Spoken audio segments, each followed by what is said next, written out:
Olá, seja bem-vindo ao meu canal. Esse é o primeiro vídeo dentro desse formato que eu estou postando aqui no canal. Se você ainda não é inscrito, inscreva-se, clique no sininho aí para você ser notificado todas as vezes que eu postar um vídeo novo e dê um joinha, comente aí abaixo depois que você assistir, que você vê o conteúdo, traga algum comentário, faça alguma crítica, fique à vontade. E vamos lá, vamos partir para o vídeo. Hoje eu quero falar sobre um assunto que eu entendo ser muito importante.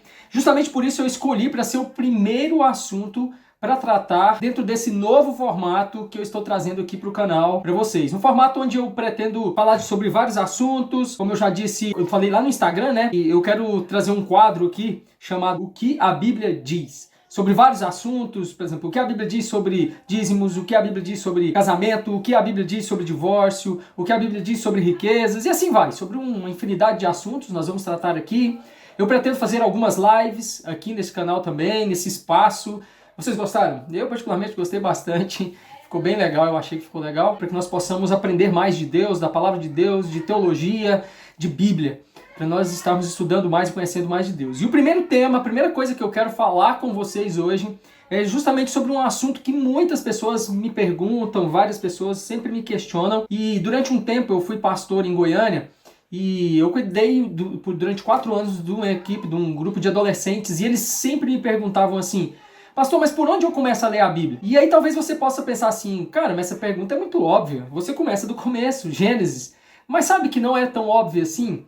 Porque quando eles me perguntavam isso, eram adolescentes e eu os incentivava muito a ler a Bíblia. Eu sempre falava, vocês precisam ler a Bíblia, vocês têm que conhecer a palavra de Deus por si mesmos, vocês precisam ler a Bíblia. Então eles me procuravam, então, pastor, tal, como que eu começo a ler a Bíblia? Então eu os instruía e do modo como eu os instruía, eu vou instruir vocês.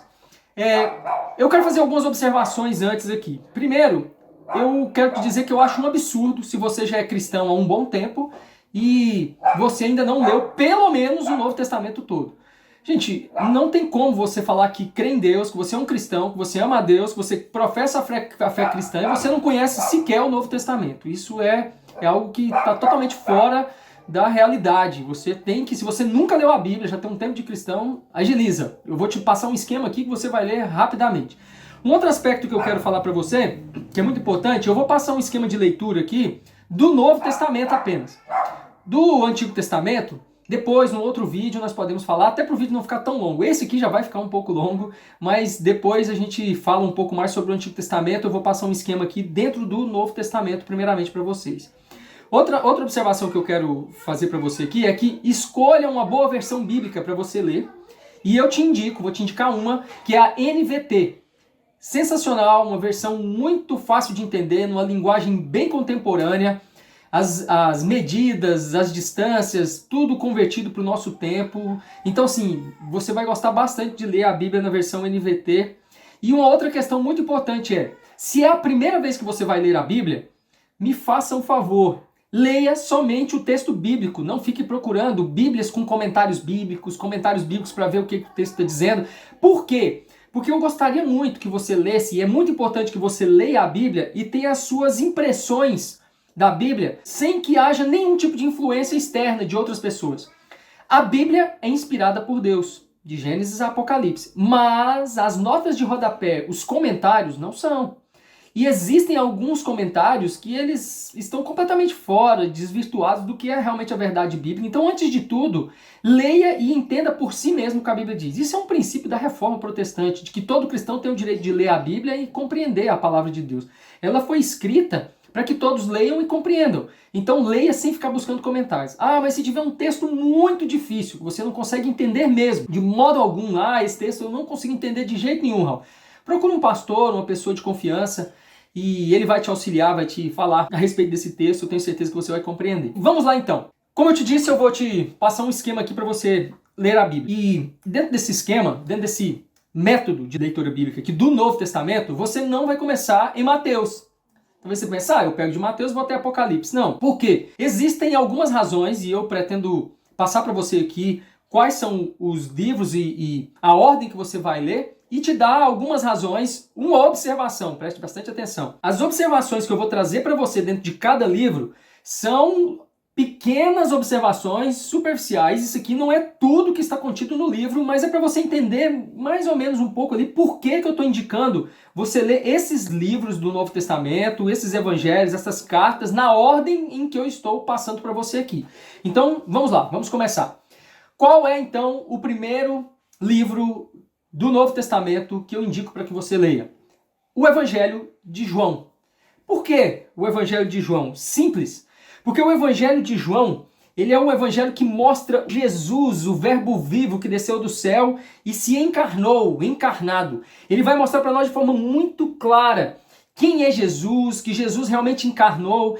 E ali nós vamos entender a questão de que Jesus ele era 100% Deus, mas também 100% homem. E ele veio e se fez carne e habitou entre nós e morreu por nós. O Evangelho de João vai explicar isso de forma muito clara para nós. E como você vai estar lendo a Bíblia a primeira vez, isso é muito importante que você compreenda. Um outro aspecto importante do Evangelho de João é que ele escreve o seu Evangelho para o mundo, para a humanidade.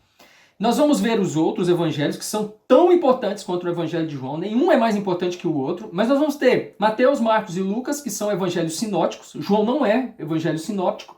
Não faz parte, não é um evangelho que é semelhante aos outros evangelhos ali em alguns aspectos. E os outros evangelhos, eles têm uma escrita voltada para um público específico ali, que nós vamos ver mais para frente. Mas o Evangelho de João é escrito para a humanidade.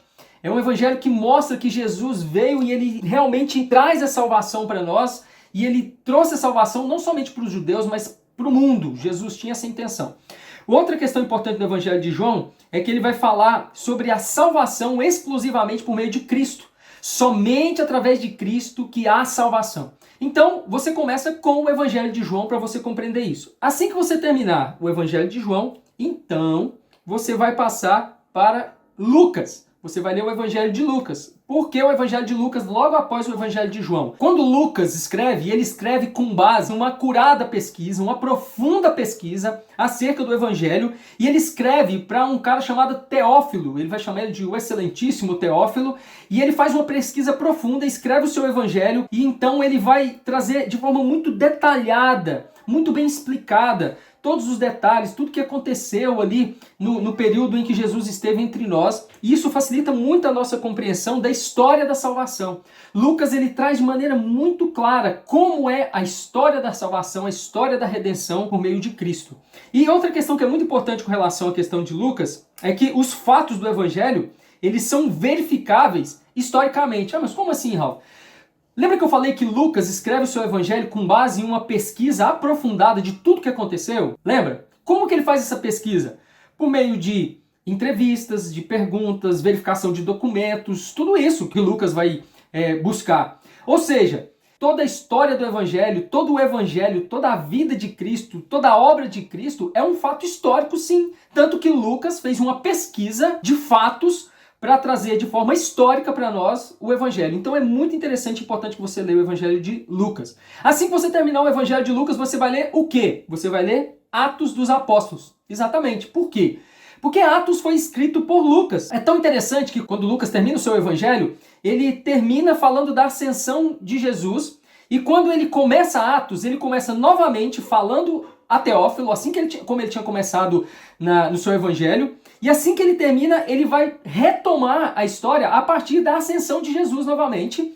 E aí nós vamos ver em Atos dos Apóstolos algo maravilhoso, que é o quê? Após a ascensão de Jesus, o desenvolvimento, o desenrolar da história da igreja. Então nós vamos ver os apóstolos aguardando ali em oração a descida do Espírito Santo, e nós vamos ver todo o desenrolar da história da igreja, as perseguições, o chamado de Paulo, e você vai ver que coisa maravilhosa que é o início da igreja primitiva ali, a igreja de Atos, e nós vamos ver isso por meio do escrito de Lucas aqui em Atos dos Apóstolos.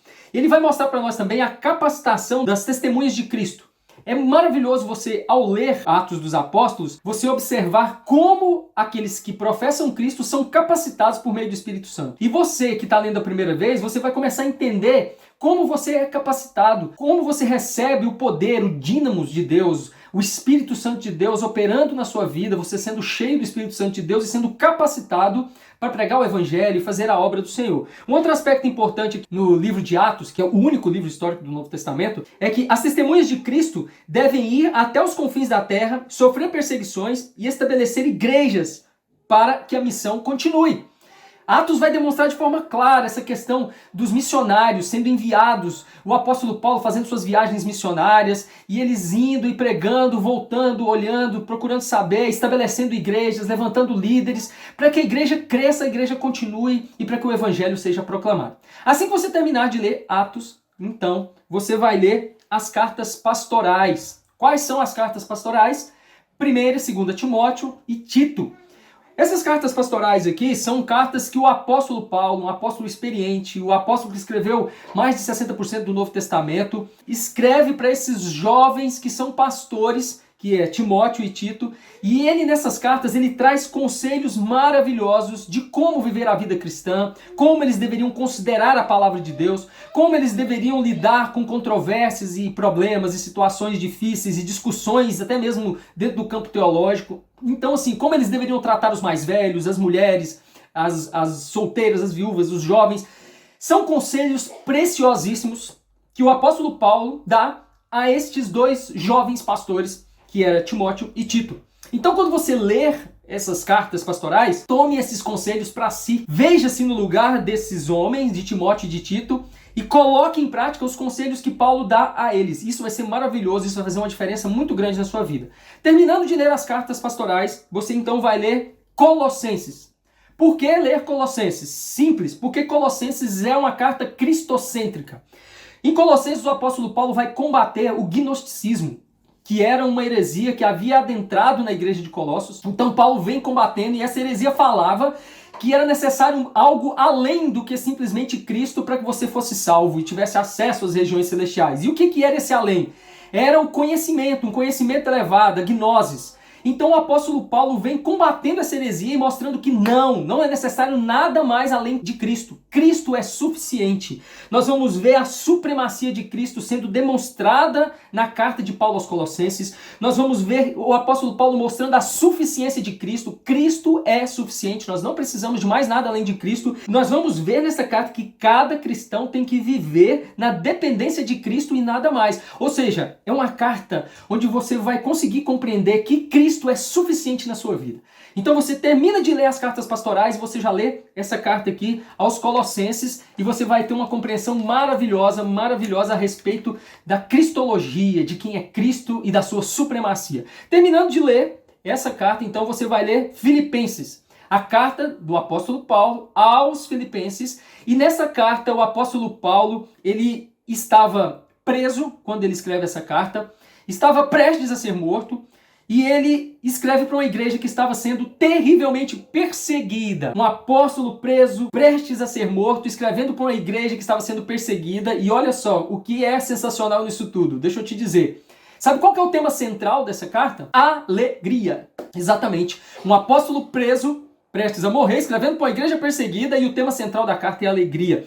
O tema central é alegria, e ele mostra que Jesus, o Senhor, é a razão da nossa alegria, e não as circunstâncias desse mundo.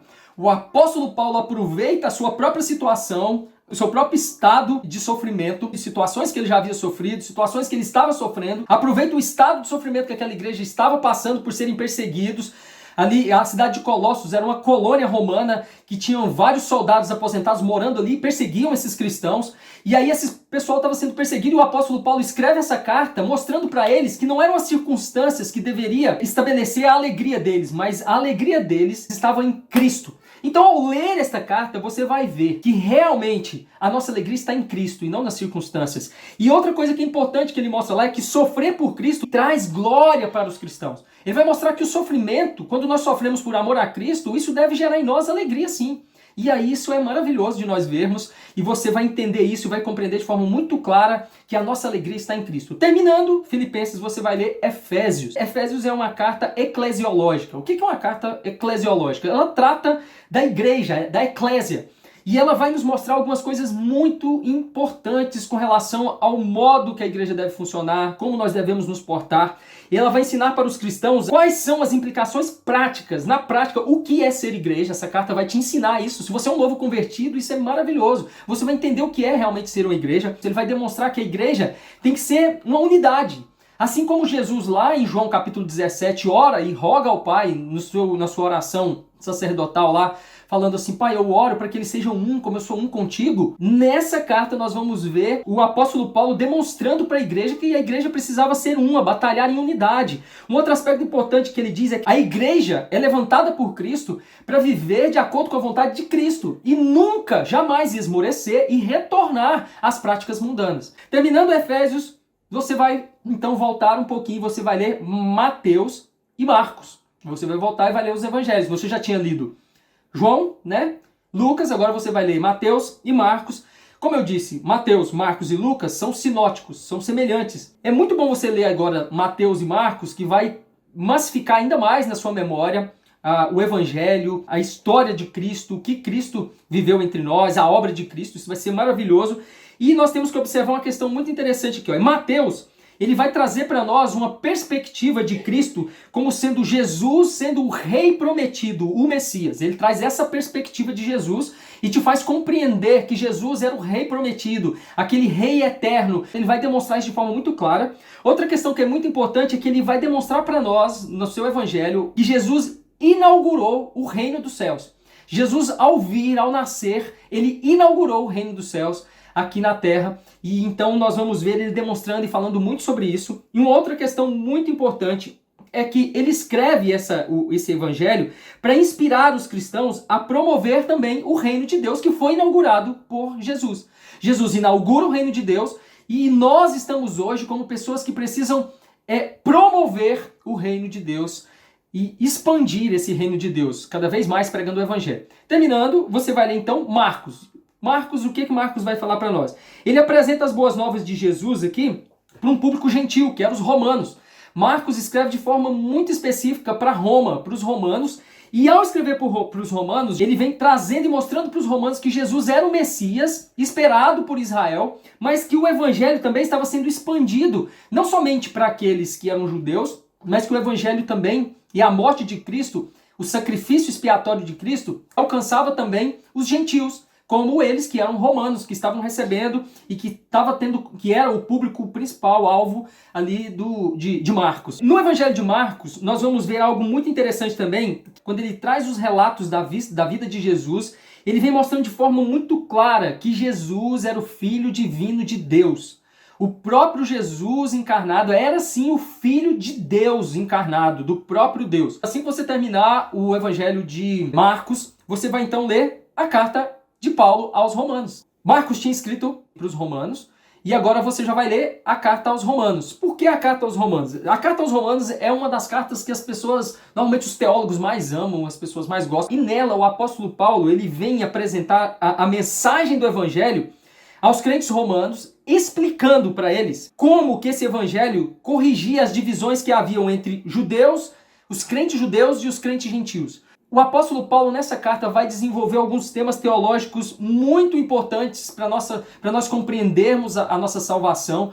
E dois desses temas, por exemplo, ele vai explicar de forma magnífica a justificação, ali como a dupla imputação, como que a justiça de Cristo é imputada a nós e como que a nossa miserabilidade, a nossa pecaminosidade é imputada a Cristo, que a dupla imputação, ele explica isso de forma maravilhosa na sua carta aos Romanos. Outra questão que ele explica de forma magnífica na carta aos Romanos é acerca da predestinação, que é um tema amplamente debatido aí nos meios teológicos, e ele explica isso lá de forma que fica muito claro. Quando você chegar ali, Romanos capítulo 7, 8, 9... você leia só buscando entender o que o texto está dizendo e o que o texto disser, você compreenda. Você vai entender muito bem essa questão da predestinação, por exemplo, lendo Romanos. Terminando a carta aos Romanos, você vai ler primeira carta do apóstolo Paulo aos Coríntios. Outra carta sensacional, onde você vai aprender muito, muito, absurdamente. Por quê? Nessa carta aqui, o apóstolo Paulo, ele vem combater a rebelião, divisões, a falta de amor que estava sendo causada pelo orgulho ali dentro da igreja dos Coríntios.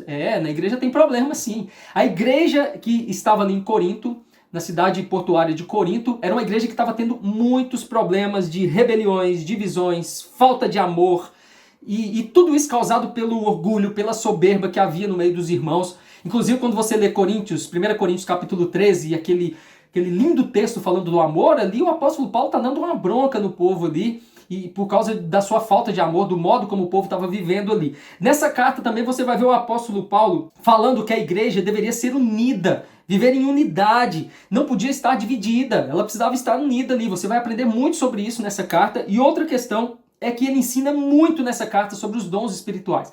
1 Coríntios capítulo 12, ele vai começar a falar dos dons espirituais, e ele começa dizendo assim, que não queria que eles fossem ignorantes quanto aos dons espirituais, e aí ele passa a explicar muita coisa. Gente, tem tanta coisa errada aí relacionada a dons espirituais, tanto pensamento equivocado, tanta gente fazendo besteira, falando coisas aí que não tem nada a ver. Essa carta vai te ajudar a entender com muita clareza a questão dos dons espirituais. Inclusive, esse tema é um dos temas que eu quero tratar aqui dentro de algum tempo, dentro de um quadro que eu até falei no início para vocês, que é o que a Bíblia diz sobre os dons espirituais. Nós vamos falar sobre esse assunto, vamos falar sobre predestinação, justificação, um monte de coisas. Mas é isso daí. Terminando de ler 1 Coríntios, você vai ler segunda carta de Paulo aos Coríntios. Nessa segunda carta aqui, só uma observação de 1 Coríntios. Em 1 Coríntios, Paulo vai dar uma bronca bem dura em um rapaz que tinha tido relacionamento com a sua madrasta. Ele manda ele ser afastado, entregue a Satanás. Mas nessa segunda carta aqui, o apóstolo Paulo vai ensinar eles a respeito do perdão e de trazerem esse rapaz de volta para o convívio, já que ele tinha se arrependido. Mas nessa segunda carta, Paulo começa expressando carinho e gratidão por aquela igreja, porque eles tinham dado ouvidos ao que Paulo tinha dito, se arrependido dos seus pecados e tinha havido mudança no meio deles. Olha que coisa legal. Na primeira carta, uma bronca, ele brigando com eles. Na segunda carta, ele está ali expressando carinho e agradecendo por eles terem ouvido ele. Houve mudança naquela igreja pelo fato do apóstolo Paulo ter escrito. Depois ele vai encorajar eles a serem leais a ele, o apóstolo Paulo. Porque estava havendo alguns probleminhas, algumas discussões, algumas questõezinhas ainda, e o apóstolo Paulo defende o seu apostolado e fala, vocês precisam ser leais a mim. Outra questão que ele vai falar lá é a respeito de perdoar e ajudar. Lembra que eu falei do rapaz que tinha sido, inclusive, expulso da igreja, entregue a Satanás, como Paulo havia mandado, e Paulo fala, não, agora traga ele de volta, perdoe, cuide dele, ajuda ele novamente. E é sensacional você ver isso que o apóstolo Paulo faz. E uma outra questão que ele vai falar muito é sobre a questão de suprir as necessidades uns dos outros. Gente, como nós precisamos disso? Hoje nós vivemos um tempo onde as pessoas estão muito em si mesmadas. O apóstolo Paulo vai ensinar nessa carta aqui que nós devemos sim buscar suprir as necessidades uns dos outros. Terminando de ler essa carta, você vai ler a carta de Paulo aos Gálatas. Nessa carta, o apóstolo Paulo escreve para eles, para auxiliar os cristãos da Galácia a resistir aos falsos mestres que estavam fazendo o quê? Que estavam pregando um legalismo ferrenho ali na igreja, falando que eles precisavam guardar a lei, que somente pela fé não havia salvação. E nós sabemos que nós somos salvos pela fé, somente pela fé. Mas existia um monte de falsos mestres que estavam entrando naquela igreja e tentando confundir os cristãos ali da igreja, da região da Galácia. O apóstolo Paulo vai falar também sobre a questão que a justificação é somente pela fé, somente através da fé, não é pelas obras. O apóstolo Paulo vai falar também que a salvação pela fé é ensinada ao longo de toda a Escritura. Ele vai mostrar que não só no Novo Testamento, mas no Antigo Testamento ensina a salvação pela fé. E uma questão importantíssima também é que ele vai falar que aquela igreja precisava ser liberta do legalismo. Gente, como nós temos legalismo hoje dentro da igreja, né? Ao ler essa carta você vai entender. Se você é um novo convertido, você vai entender que nós não somos salvos por fazer uma coisa ou deixar de fazer, nós somos salvos pela fé. Nós somos justificados pela fé. Não é pelo legalismo. Na carta do apóstolo Paulo aos Gálatas, você vai entender isso de forma muito clara. É maravilhoso, leia lá. Assim que você terminar, você vai ler 1 Tessalonicenses, a primeira carta que o apóstolo Paulo escreve aos Tessalonicenses. Quando você ler essa carta, você vai ver o apóstolo Paulo mostrando para eles a importância de viver para Cristo e entender corretamente as etapas do seu retorno. Nós precisamos viver para Cristo e compreender quais são as etapas do retorno de Cristo para que nós não sejamos enganados. Porque ele vai falar que os cristãos devem viver de maneira a agradar a Deus. E outra questão importantíssima que ele fala nessa carta é que os cristãos devem estar sempre prontos para o retorno de Cristo. Eu tenho que estar sempre vivendo de forma a agradar, compreender as etapas do retorno de Cristo, viver de forma que eu agrade a Cristo e viver de forma que eu esteja atento, alerta, aguardando o retorno de Cristo e não seja pego de surpresa. Carta maravilhosa, vai te ajudar a compreender bastante essa questão escatológica. É uma carta que fala muito de escatologia, dos últimos tempos, da volta de Jesus. Terminando, 1 Tessalonicenses, você vai ler 2ª carta de Paulo aos Tessalonicenses. E nessa carta, Paulo ele compartilha com a igreja aquilo que ele tinha falado na primeira carta, com instruções adicionais sobre a volta de Jesus. Ele volta a falar novamente sobre a questão da volta de Jesus e a importância de viver diariamente, de forma responsável, agradando a Deus e preparado para o retorno de Cristo. Ele vai falar isso de novo na sua 2ª carta, frisando isso, reforçando isso para os Tessalonicenses. Mas ele fala de algumas outras questões também. Ele vai falar que os crentes devem perseverar em meio aos sofrimentos até a vinda de Cristo. Perseverem por mais que hajam lutas, sofrimentos, não desanimem, não desfaleçam, estejam firmes. Outra questão, não se deixar enganar quanto às especulações da volta de Jesus. Gente, hoje, se você entra no YouTube aí, você vai ver um monte de gente trazendo um monte de especulações quanto à volta de Jesus.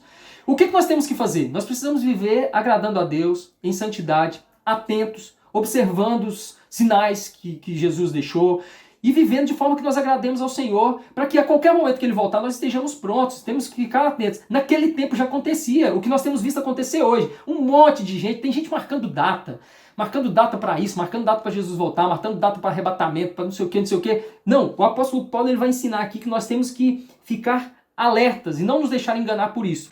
Outra questão que ele fala é que o retorno de Jesus trará juízo para aqueles que não estiverem agradando ao Senhor e recompensa para aqueles que estiverem agradando ao Senhor, que estiverem na presença de Deus, buscando agradar ao Senhor.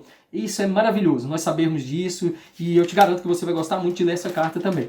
Quando você terminar de ler a 2ª carta de Paulo aos Tessalonicenses, você vai ler então Tiago, e nós já estamos caminhando já para o fim, para nós encerrarmos a leitura do Novo Testamento. E no final eu vou te dar uma dica sensacional. Aguarda aí para você entender uma questão aqui, que você vai ler o Novo Testamento todo de forma rápida. Tiago ele vai nos ensinar sobre a sabedoria de Deus e como nós devemos perseverar em meio às dificuldades até o retorno de Cristo. Ali em Tiago nós vamos ver ele falando que nós podemos pedir sabedoria para Deus, ele nos dá liberalmente e ele não vai nos repreender por isso. Ele vai falar de maneira maravilhosa sobre a sabedoria. Outra questão que ele fala muito lá, ele vai falar, não sejam apenas ouvintes, mas praticantes da palavra de Deus. E o que nós mais vemos hoje são pessoas das mais diversas igrejas aí que apenas ouvem domingo após domingo a mensagem, mas não colocam em prática. Tiago é o cristianismo na prática, ele vem cobrando muito essa questão e um aspecto muito interessante é que ele fala que a fé salvadora é uma fé que se revela por meio das obras para com os necessitados. Se você diz que tem fé, mas você não tem obras, ele está falando que você não tem fé, você nem salvo é então. Porque ele não vai dizer ali que você é salvo por obras. Mas se você é salvo, você tem que ter boas obras. Ajudar os necessitados. Ter obras que sejam obras que demonstrem a sua salvação. Muito bom você compreender isso e você entender. Nós somos salvos de que modo? Pela graça. Não é por obras. Mas, se eu fui salvo, consequentemente eu tenho que ter boas obras. Tiago vai tratar isso de forma maravilhosa. Terminando Tiago, você vai ler Filemão. Filemão é pequenininho, é uma carta curtinha que o apóstolo Paulo escreve para Filemão.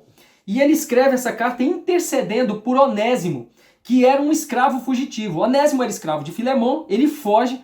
O apóstolo Paulo, então, depois, Filemão é convertido, Onésimo converte. O apóstolo Paulo, então, escreve para Filemão, falando, estou te enviando, Onésimo, e perdoe ele por ter fugido, trate ele bem. Se ele tiver alguma dívida, tiver algum problema com você, coloca na minha conta. O apóstolo Paulo faz isso. E ele vai mostrar nessa carta também que os cristãos devem demonstrar amor uns pelos outros e perdoar uns aos outros mutuamente. Porque ele vai estar falando sobre perdão. Ele vai falar para Filemão perdoar Onésimo, por mais que Onésimo tenha dado algum prejuízo a ele, por mais que Onésimo tenha fugido, que era um escravo. E aí ele fala para então ele tratá-lo como um irmão em Cristo e perdoá-lo. E vai falar para nós também sobre a obediência a Cristo e que nós devemos usar essa obediência de modo que nós perdoemos e nós abençoemos o outro, não de forma forçada, mas de boa vontade, entendendo que nós estamos fazendo isso obedecendo a Jesus, obedecendo ao mandamento de Jesus de amar uns aos outros, de realmente amarmos o nosso próximo e estarmos cada vez mais em comunhão uns com os outros, independente de um ser patrão, o outro ser escravo, independente da posição social, de quem a pessoa seja. Terminando de ler Filemão, você vai ler a carta aos Hebreus. Quem escreveu a carta aos Hebreus, nós não sabemos. Existem especulações, pode ter sido o apóstolo Paulo, pode ter sido Apolo, não sabemos. Então, vamos deixar assim, nós não sabemos quem escreveu essa carta, mas é uma carta sensacional. A carta aos Hebreus é uma carta que vai nos facilitar muito o entendimento com relação à conexão. Antigo Testamento, Novo Testamento. Ele vai mostrar para nós que Cristo é o novo, o último, e ele é o supremo sumo sacerdote, que inclusive nos dá acesso diante de Deus. Nós vamos ver falando para nós que nós podemos chegar com confiança diante de Deus, porque Cristo nos deu acesso. Olha que coisa maravilhosa. Ele vai falar também que Cristo é superior aos anjos, Cristo é superior a Moisés, Cristo é superior a Arão, o ministério sacerdotal de Cristo é superior a tudo, então Cristo é superior a tudo e a todos. Ele demonstra isso de forma muito clara, e ele nos deu livre acesso ao Pai. Ele vai mostrar que Jesus nos deu, por meio do seu sacerdócio, livre acesso ao Pai. Então leia a carta aos Hebreus. Você tem dificuldade de entender qual a conexão entre Antigo Testamento e Novo Testamento? Nessa carta você vai conseguir entender muita coisa. Vai abrir a sua mente com relação a muita coisa. Continuando, nós vamos passar então e nós vamos ler a primeira carta de Pedro.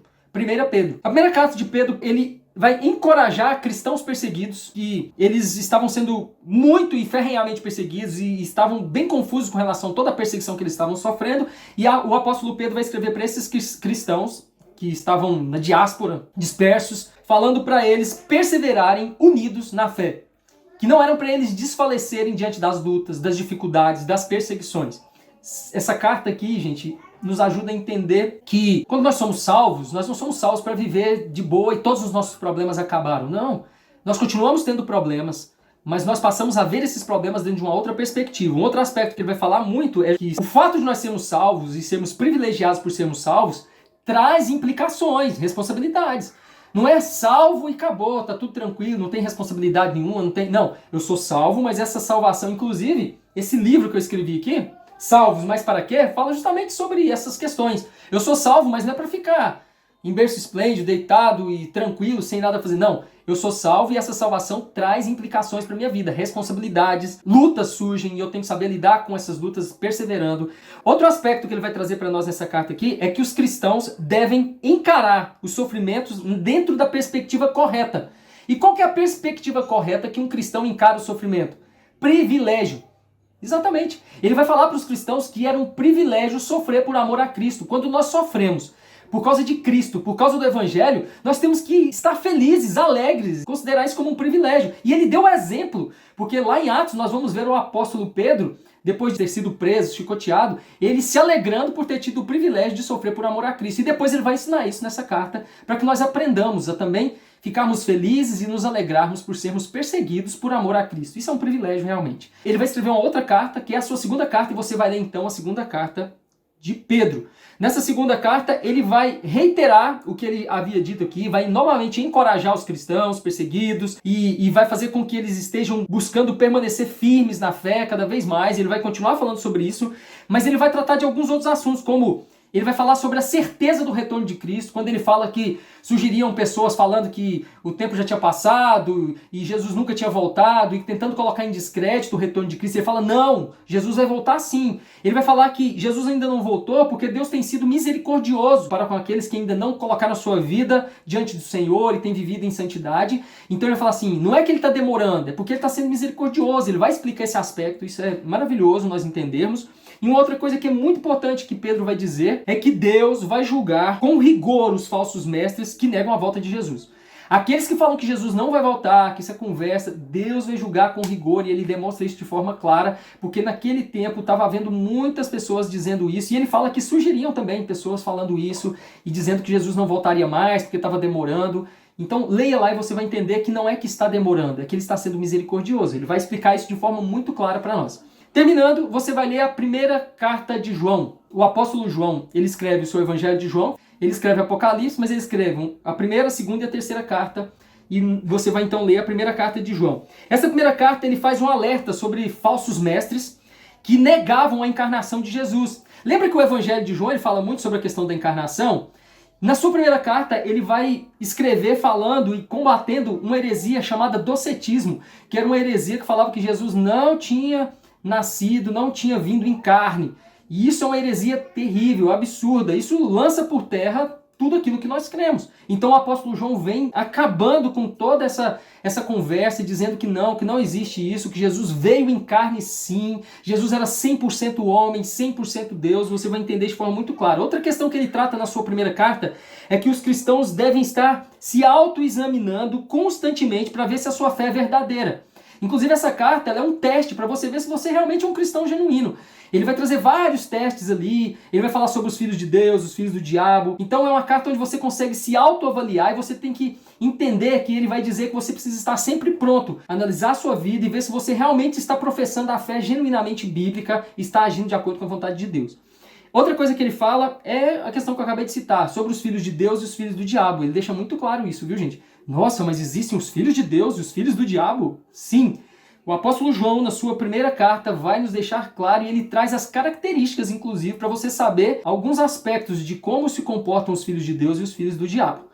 Terminando de ler essa primeira carta de João, você vai ler a segunda carta de João, onde, mais uma vez, ele vem demonstrando que Jesus encarnou sim, Jesus nasceu por um nascimento virginal, viveu entre nós, morreu, ressuscitou, ele vai demonstrar isso de forma muito clara. Outro assunto que ele vai tratar lá, ele vai incentivar muito a hospitalidade e mostrar para as pessoas que os pregadores, os verdadeiros pregadores, aqueles que eram missionários, que saíam pregando o evangelho com fidelidade, eles deviam ser hospedados e tratados com honra. Ele vai ensinar isso nessa carta. E ele vai falar que nós não podemos, friso aqui mais uma vez, negar a encarnação de Jesus, porque isso leva ao julgamento, à morte eterna.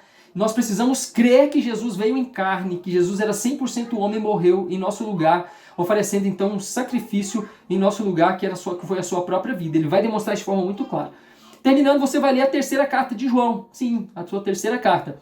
A terceira carta de João, ele vai incentivar muito ali o serviço ao próximo. Nós servimos ao próximo, estarmos sempre prontos e desejosos de servir o nosso próximo de forma muito especial, principalmente, como ele diz na segunda carta, aqueles que estão pregando o evangelho, que estão viajando, pregadores itinerantes, os missionários que chegavam ali, serem bem recebidos, bem acolhidos e nós os tratarmos realmente com muita dedicação e amor. Outro aspecto que ele vai falar ali é que os líderes cristãos deveriam estimar-se e apoiar-se mutuamente e não ficarem temendo um ao outro e maltratando uns aos outros. Ele vai falar muito sobre essa questão. Nós sabemos que existe muitos ciúmes aí entre líderes religiosos, intrigas, ciúmes e medos de um para com o outro, de problemas e tal, e ele vai ensinar nessa carta aqui que não deve haver isso. Não deve haver ciúmes, não deve haver intrigas, nada disso deve haver. Terminando de ler essa terceira carta, você vai ler então, nós já estamos caminhando para o final, você vai ler então Judas. Judas vai combater o falso ensino de que a liberdade e a salvação dos cristãos, pela graça, nos dá licença para pecar. Existem muitas pessoas que talvez pensam que porque eu fui salvo pela graça, porque eu tenho liberdade em Cristo, essa liberdade me dá direito de inclusive pecar. Não, não me dá direito disso. Eu sou salvo, eu sou liberto em Cristo, mas para viver em santidade e agradar a Cristo. E ele vai ensinar isso de forma maravilhosa. Judas vai nos ensinar isso de maneira maravilhosa. Lembrando que esse aqui não é Judas Iscariotes, tá?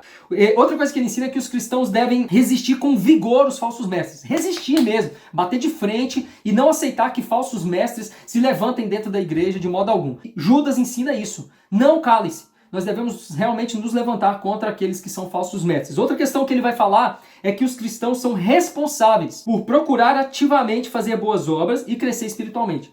Nós devemos ativamente procurar fazer boas obras, procurar viver as boas obras e procurar crescer espiritualmente, não ficar estagnados, parados.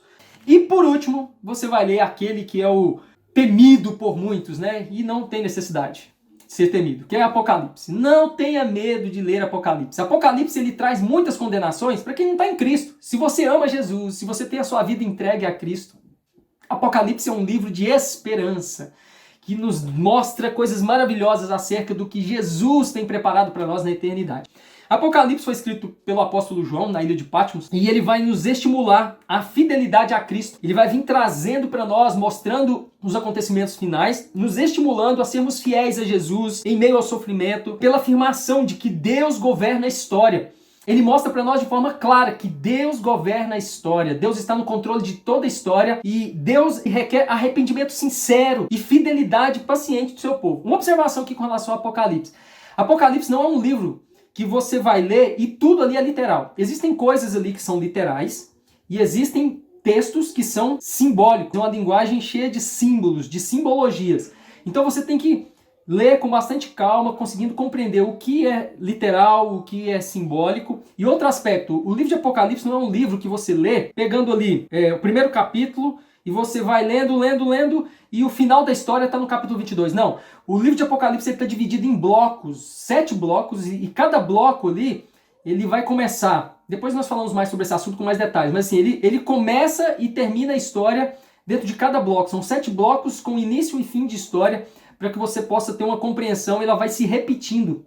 Vai repetindo a história, para que nós tenhamos uma compreensão clara da obra de Cristo, do retorno de Jesus, da história da humanidade, de que Deus está no controle de toda a história. Tanto é que o mundo já acabou, Jesus já voltou? Não, mas lá ele nos mostra o que já acontece quando Jesus voltar, a derrota de Satanás, da besta, do falso profeta, demonstra tudo isso, os santos diante de Deus, louvando o Senhor por toda a eternidade. Então é sensacional, maravilhoso você ler Apocalipse. Ele mostra para nós, como eu disse, que Deus governa a história a tal ponto que o mal não prevalecerá contra a igreja. Deus governa de tal modo que o mal não prevalece contra a igreja. E, por último, ele mostra que Jesus retornará em glória, trazendo castigo final para o ímpio e bênção final para o justo, que perseverar até o fim. Lendo Apocalipse, você concluirá a leitura do Novo Testamento. Lembra que eu te falei que eu ia te dar uma dica no final?